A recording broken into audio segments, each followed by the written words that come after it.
Alright everyone, my name is Mowmaster, welcome back to Enigmatica 6. I've been standing here at the zombie farm just a wee bit, just kind of watching how things play out. I feel like we might have gotten another issue with the mob farm. Why are we not...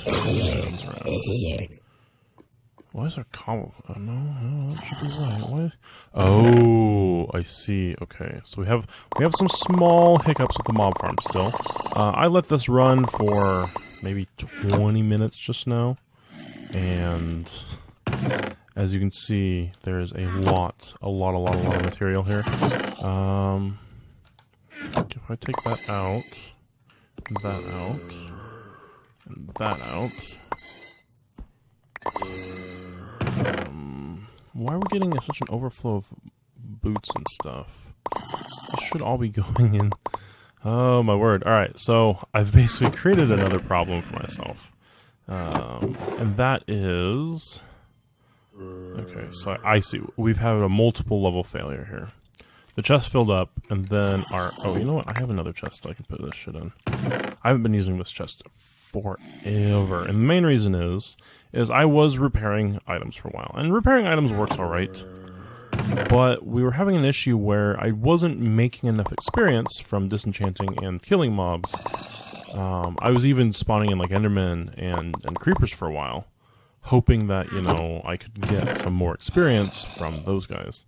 Well, it appears that even that wasn't enough, basically.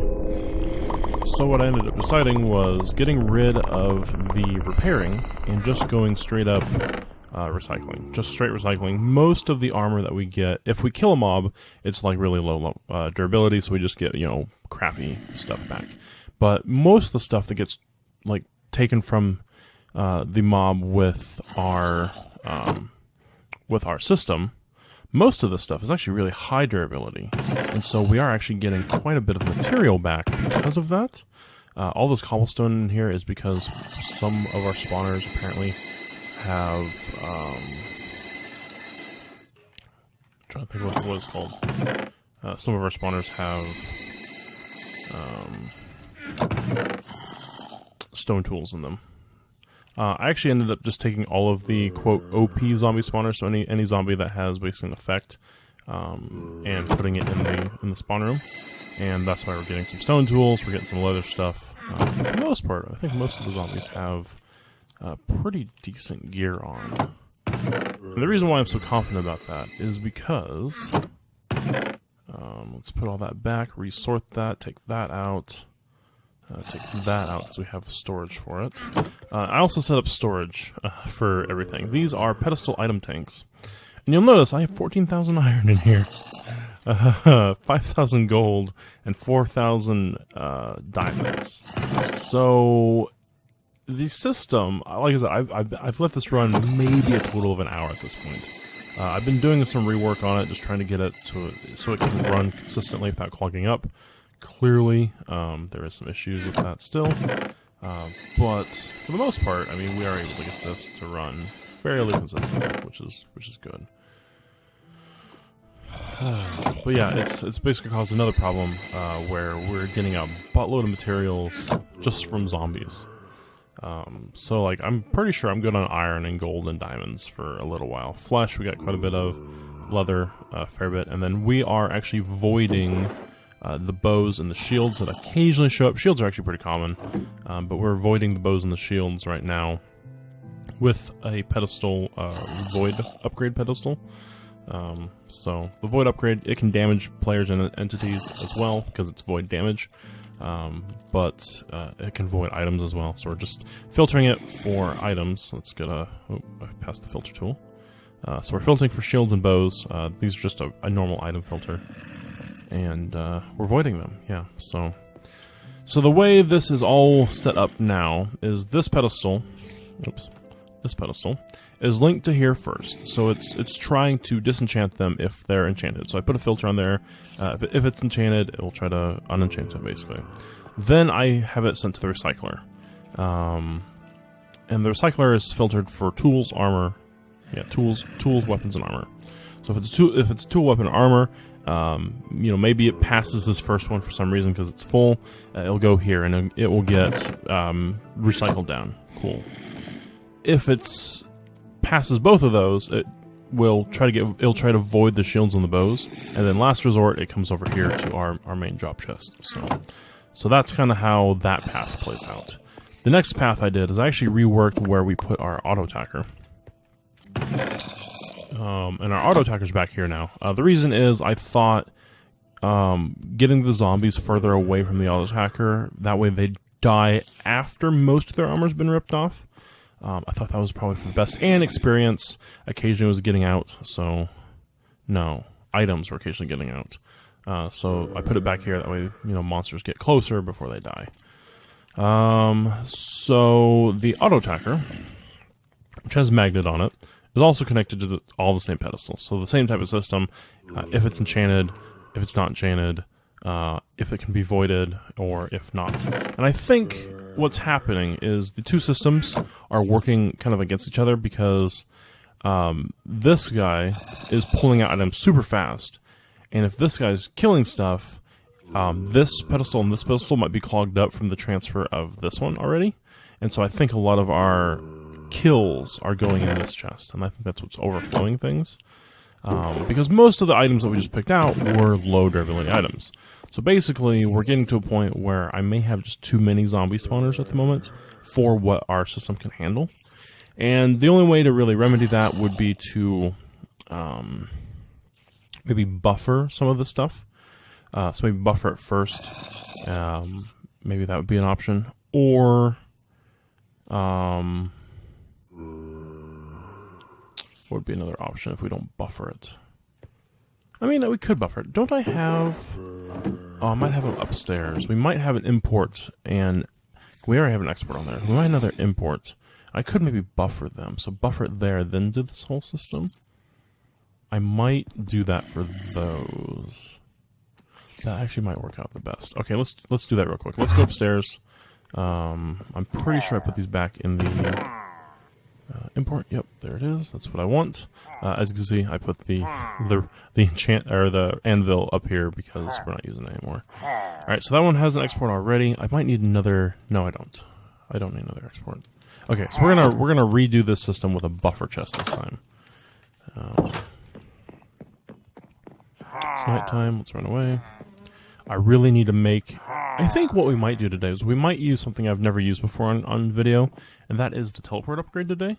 I've been making a lot of trips back and forth, and it would be really handy if I could just have a way to come down here instantly.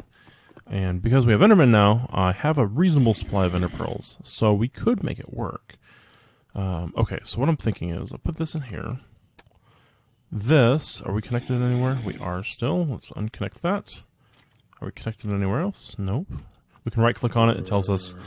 if it was linked, it would tell us our links, but it's not, so we're just linking priority. And we have the 5-speed upgrades on there. Or augments, I should say. Okay, so what I'm thinking of is instead of all the other places this is going, maybe we disconnect them. You know what I should do? I should break it. Breaking a pedestal clears all connections it has. So that's a really easy way to, if you need to clear all your connections, break it. I could have just disconnected them all, but that can be kind of time annoying because you have to do the disconnection process, which is the same as connecting them, but just all over again, basically. So I'm thinking is we'll buffer those, and then this pedestal will do the same thing as this one does. So this one's our buffer, so it'll check that first. Then it will check this. Then it will check this, and then it will go into our output chest. So it'll check everything first. Maybe I don't want to do this. Because, say the whole system's overflowed again, we run into the same issue. It's going to go out here eventually. So what if I don't use this one, and then that way any items that aren't, you know, that we're picking up that aren't, you know, any of these will know. So it'll be kind of like a we need to sort this out later type chest. Yeah, I think that works. So our buffer won't go to the final output destination. This will be reserved only for things that make it through the system already. I think that's fine. Ooh, actually, what if I... Because this one is connected to that last. What if I disconnect that and connect it to our buffer instead? So that way the only stuff going out here...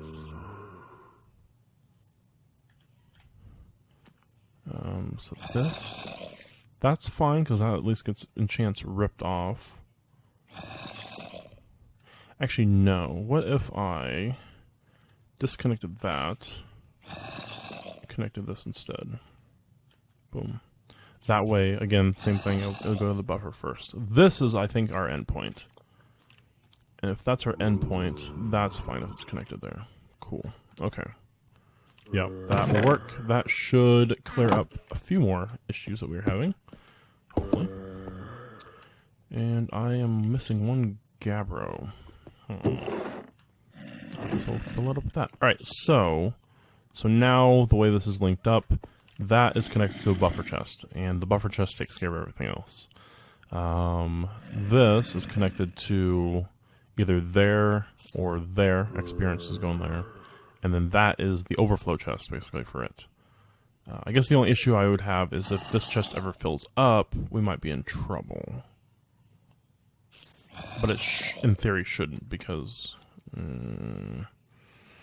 linking systems are difficult, because it's like, you gotta worry about the overflow sometimes. And I could just link it to, like, a void or something.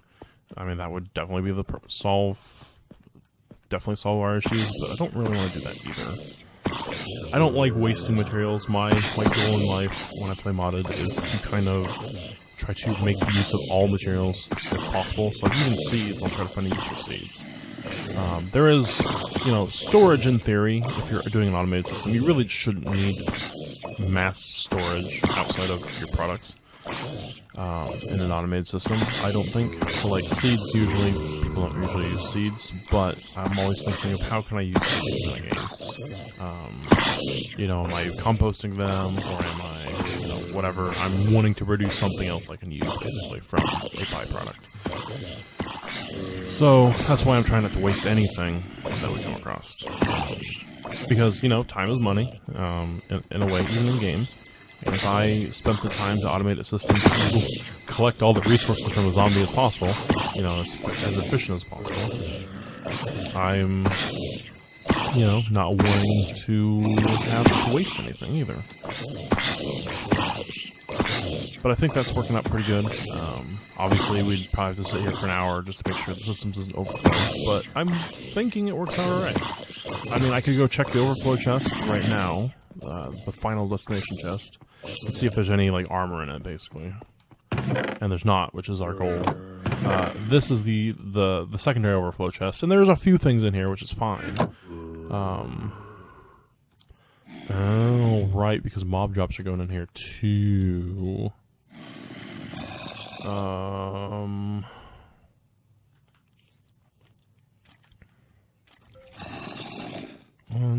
2, 3, 4, 5, 6, 7, 8. Okay, that's just enough, I guess. I guess zombie flesh. That's probably one major one. Leather. Potentially.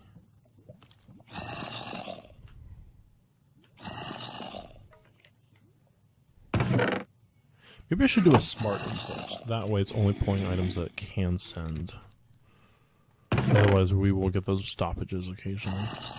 I suppose potatoes and carrots are other zombie stuff that they have. So maybe I make pedestals for those two? I only have one more tank upgrade on me though, that's the issue.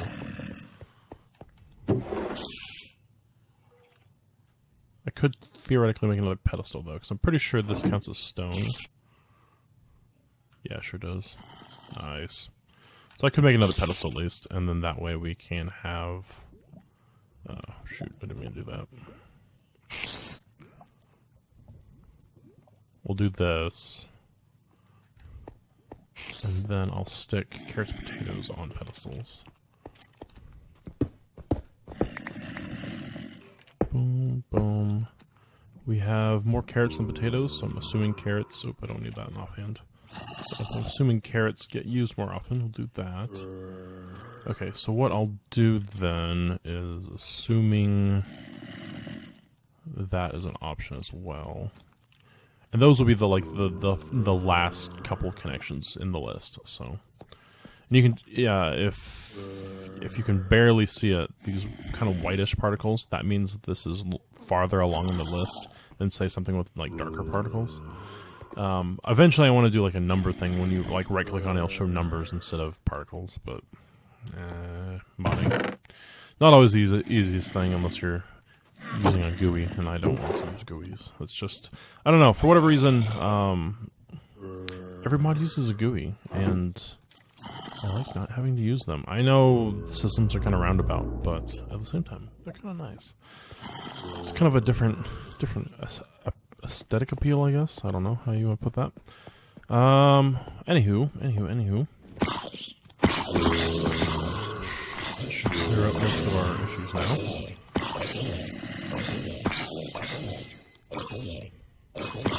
And if you find all the transfer particles annoying, you can actually get particle diffuser upgrades. Anytime you're in a rainstorm, put paper on the ground and right-click with your linking tool. It'll make a diffuser upgrade. It's technically bugged at the moment. It's supposed to consume paper, but it doesn't. That's it's just paper. It's just an upgrade. Like it's not going to kill game balance or anything. So I haven't fixed it in a hotfix yet. I will eventually when the new update comes out. But yeah, minor bug. Alright, so there is times where the zombies will spawn in enough quantity where the one pedestal can't suck all the armor off in time. And so I think if we do a larger system like this, I will probably add a line of item import pedestals with advanced items. That way I get all of the armor off of every zombie or mob that we're because eventually I want to do the skeletons as well, because I really want a good supply of bones for our farms. And then the wither skeletons as well, because actually, in this pack, I'm super stoked about this. There's these withered bones that drop from wither skeletons, and I thought, oh my god, they're so annoying. You know, some other mods like Tinkerers, their withered bones are worthless. These withered bones, on the other hand, turn into bone meal, just like regular bones do. And you can make withered bone blocks, which do the same thing as, are basically just, 9 of those make 3. Well, then those can convert back into bones, back into bone meal. So they have like a compact block, basically, which is cool. And they have, a few things you can do with them. You make black dye. Like, they're actually useful, and I hella, shout out to Architect's Palette, because this is the type of stuff that I like mods to do, is to make recipes like this. That way there is some use for your, other item, basically. Like even Pedestals upgrades, you can melt them down to the gold. Obviously the linking tools you can't do much with, but they're used for crafting in some cases, so... they have uses within the mod itself, but yeah, products like withered bones, normally I just void them, because there's nothing you can do with, the Tinker's Construct ones. But I'm super stoked that, that other mod exists, basically. We're getting a lot of sticks. I might have to use those as, maybe do a generator with those. Cloth is really just paper. I've just renamed it to... be a funny, basically. What can we use it for? Is there really a lot of stuff we can... I mean, obviously there's a lot of recipes here, but... oh, right, we can make bundles of paper and then turn them back into paper. Like normal paper, because that will convert it back into 9. That's actually a really good way to do that. So I might do that with our cloth paper. We might turn that back into... stuff. Otherwise, it seems like our system's doing alright now, so I might try to AFK here in the future and just kind of get a bunch of materials, but for now, if we ever need diamonds or gold, we are set for, for sure. 4,000 diamonds, 6,000 gold, 16,000 iron. Yeah, our iron factory upstairs is doing alright, but I might take it down. It's actually causing some lag, which is kind of sad. Go upstairs real quick. And I do some FPS stuff. If I go out here and I look at the sky, we're getting, 50 FPS or so, right? If I look at our setup here, it drops 20 instantly, roughly. Oh, there's 30 drop. So it does take a toll. And I think a lot of that is probably the particles, the item entities themselves. There's just a lot of moving parts and stuff here. But what's funny is all this produces iron for us, mostly, as well as a few other things right now. But I could theoretically get rid of this entire setup and just replace it with the mob farm, basically. I wouldn't be getting like redstone or quartz necessarily, so we might, still keep like a quartzite setup. But for the most part, I could probably get rid of this. Like this iron, 4,000 iron. You know how long it took me to AFK for this? Ever since we built this, so like weeks at this point. I do have a lot of flint from that, but you know what? I should probably disenchant this and re-enchant this real quick, because tons and tons of. Okay, let's take that, put that in here. Oh, speaking of which, the mob farm, because we're no longer repairing items, I completely forgot about this. Because we're no longer repairing items, it's actually producing way more experience than before, like way more experience. Before, we basically were consuming all the experience that we were getting from disenchanting items to repair items to full. Now, this is 137 levels up here. I'm pretty sure the farm probably has that many levels in it right now, and that's like what I've AFK'd for in the last 20 minutes or so. Like, the amount of levels we get from this farm is insane, just because we're just disenchanting all the gear.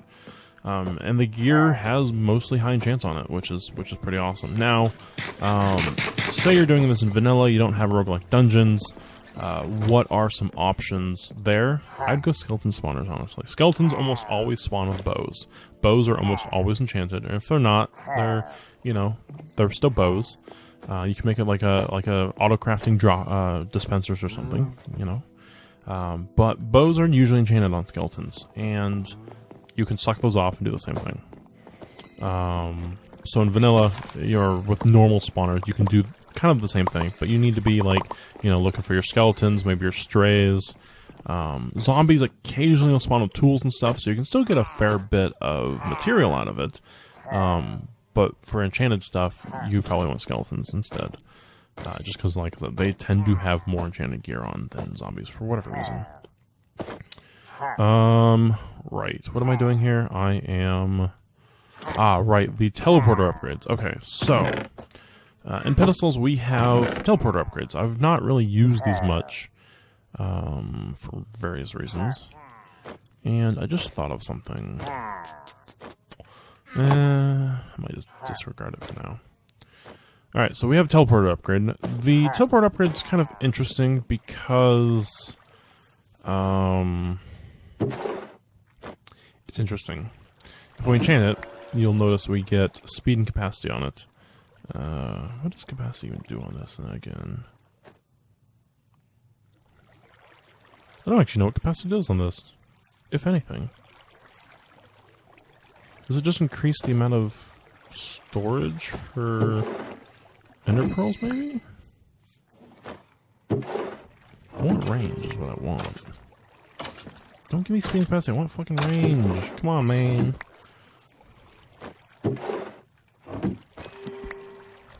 There's some range. Okay, well I don't know what speed... Well, I know what speed does. Speed just makes it faster. Range is a bit interesting. So, teleporters are weird, I guess, let's put it that way. They're not normal in a lot of sense. I should make a normal teleporter as well. I don't think I'll lose anything from doing so. Just to kind of explain what range does here. Okay. So let's set up... How do I want to do this? let's set up a pedestal here. And let's set up a pedestal within linking range. Okay, so let's set up a pedestal here. And let's link these two together. So that one is linked as the receiver. So if we shift right click, that's the receiver. Cool. If I put the upgrade there, nothing happens without fuel. So we need to fuel it with ender pearls, or chorus fruit works as well. Alright, so now we got some fuel. It will say teleport distance left 16. Additional range 1.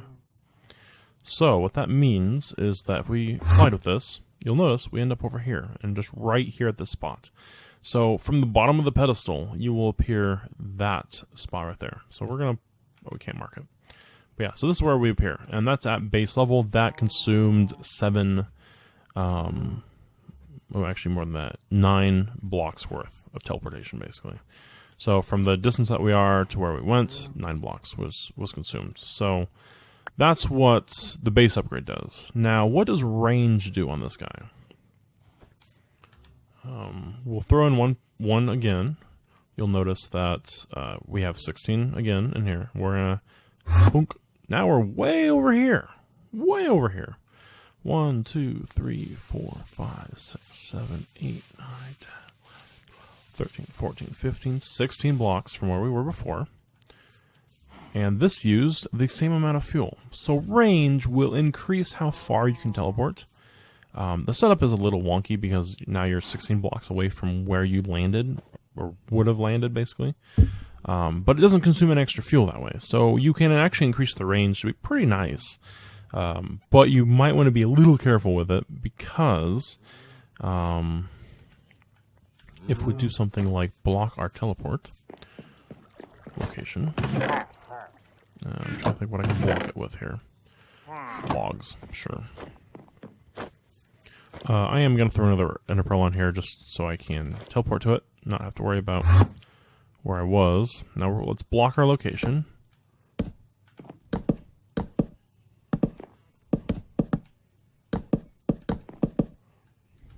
Cool, we blocked our location, right? Do we still have at least 4? Yeah, that's good. We can't get teleported because our location is blocked. So that is the downside to trying to teleport if your location is blocked. So if you don't set it up properly, basically it won't work. So if you're confused at why something doesn't work, that is one example for why. Let's break this and place it like that. The pedestal direction does matter as well. So if we try to collide with this, you'll notice we're not getting teleported either. But if we were to dig a hole below us, right there, and do it again, maybe it needs more clearance. Hold on here.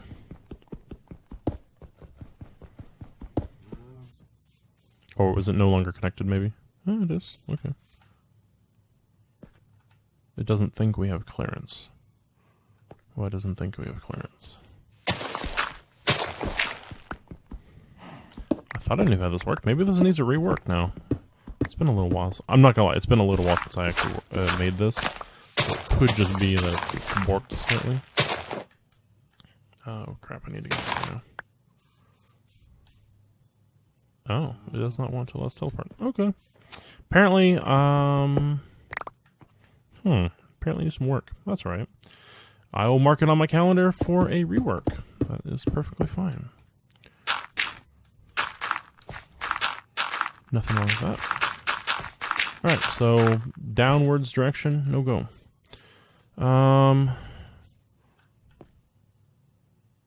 Oh, you know what? I bet the random teleports. I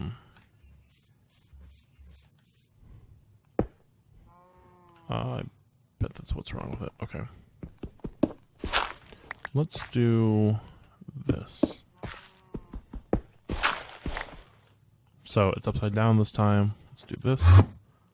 Boom, we spawn 16 blocks up in the air this time. So sideways and up seem to work just fine. Down, for whatever reason, wasn't working. Oh, down wasn't working because we're still using the 16 block range one. I'm dumb. That's why. Okay. Alright, it does work as intended. I was just being dumb and didn't remember. That's fine. Okay, yeah, so there you go. If you try to teleport... let's set this up again like this. If you try to teleport, and there's only less than the energy needed to teleport, you'll randomly teleport somewhere. Oh god, that could have hurt. And the random teleport can be based on the range. So as you can tell, we spawned really far up. That's because there was not enough energy to teleport us. And then if there's no energy at all, obviously it just doesn't work. So you do have to be a little bit careful that you have Ender Pearl energy in there, or Chorus Fruit in there as well. That's another energy type. But yeah, that's how the teleporter works. Alrighty guys, well, now that I've shown you guys how to use the teleport upgrade, we're going to come back next episode and set it up. So, till then, have a good day, have a good night, have a good afternoon. Bye-bye.